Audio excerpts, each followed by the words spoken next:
Your friends are scrolling through short content, but you, my friend, you're here to learn. Welcome to TRS Clips. Let me begin this Israel-Palestine situation with a pertinent question. Are we seeing the truth on the news? You're not seeing the truth on the news, but you are seeing the truth on social media. And I'll tell you why. I think after Elon Musk removed all these, content filters and God knows how many 20 million people they employed to do content moderation, we are now seeing unfiltered news from the ground come through. So it's almost like doing primary source intelligence, primary source research, which is much better than news, which is always tainted with an editorial angle. We have to show you this, we can't show you this, we don't want to show you this, or we're going to spin it this way. So I have not, ever since Twitter got freed, I'm really not even watching the news. If I like go to a news website to see what the latest thing happening is, and then I just go to Twitter to follow primary sources and see what's happening on the ground out there. The big reason that I believe podcasts are taking off on a worldwide scale is because of the concept of steel manning. Yeah. Steel manning basically means taking a topic, putting forth your perspective, also putting forth the positives of the perspective that's supposedly against your own. So there is no black and white.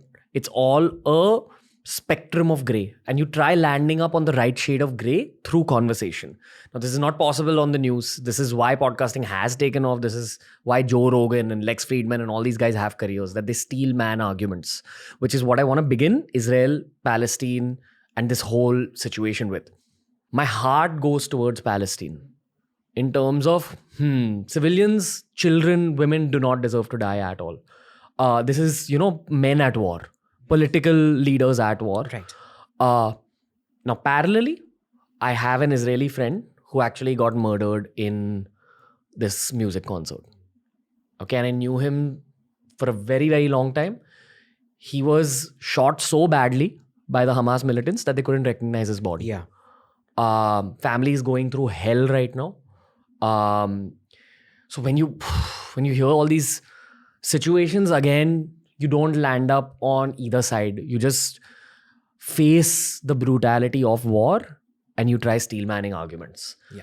So the whole purpose of this conversation is to give you a very structured steel manned approach. I'd love to hear what you think of everything that I said right now and your own opinion, of course. In India, we have the lowest possible knowledge of what is happening in Palestine and Israel, because we keep getting so much propaganda out here. Who's actually going to sit down and do a historical deep dive? Right. Nobody wants to do historical deep dive. They all want these sort of 15 seconds. What's your hot take on this, bro? And then that's it. Do you think that there's propaganda that's spread in favor of Israel as well? Of course, there's propaganda spread in favor of Israel all the time, right? And tell me one country that doesn't do propaganda. I mean, Israel would be stupid when it's being attacked to not be doing propaganda, not have a propaganda up in PR division and being, doing what it needs to get a better name for itself. But all people do propaganda. I think the difference is there is a very stark difference in morality which disturbs me.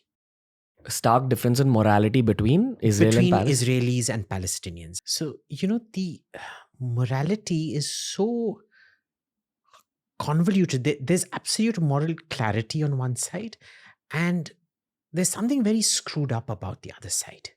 The Israelis are absolutely clear they don't want to kill women and children. It's not that it hasn't happened in the past.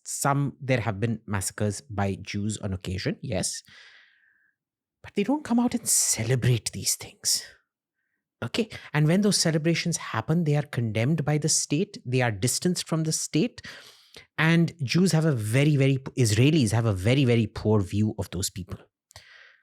In Palestine, when this happens, when the Palestinians do the killing, you see celebrations on the street. There is a glorification of these people as martyrs, etc., if they get killed. And we've seen the most horrific things. And, the surprising thing is you did not see this on any of Jewish social media. I'm subscribed to the Hamas and Al-Qassam Brigade Telegram channel, which is where I'm seeing all these videos. They are it's like snuff porn. They're celebrating killing people. They're celebrating killing women and children. They're celebrating desecrating the corpses. After killing them, they will spit on it, kick it, take out its genitals and dangle it around just to humiliate the corpse. The Israelis are obsessed with the purity of a corpse. They will not expose it to PR. And yesterday there was this hospital. There were deaths in a hospital.